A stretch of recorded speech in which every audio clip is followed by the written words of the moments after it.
Bienvenue dans le 10e épisode de Rodinoter de Logo Challenge. Je connais que je fais un logo par jour pendant 30 jours. Et mon nouvel travail pour les jeux, c'est inspiration. So, ça fait du temps, on va le frapper. J'aime bien dire que l'institution est l'inspiration.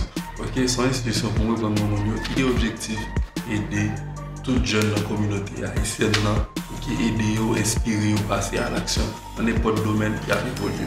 Donc c'est ça. Un service va l'offrir, c'est coaching, formation, event entrepreneurial et puis émission sur les réseaux sociaux.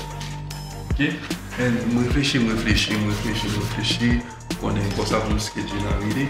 Et l'idée que je vis là avec, c'est comme si E pour inspiration, c'est le 30% en poule. Ça c'est soit qui est en poule la carte VCA, et puis ça nous dit c'est lumière là ça. Donc moi je connais ça, moi je connais vraiment les plateformes c'est le bois qui sont tapés.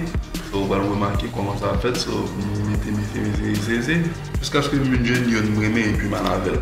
Donc ça fait du temps m'invite à regarder comment gérer ça. Comme gérer ça, je vais faire ces vidéos en fait. Mettre speed dans la vidéo, et puis je ne vais pas parler de tout. Et nous allons seulement regarder l'écran de travail, mais on va prendre tout, on va prendre tout bête. So, m'invite à regarder la vidéo.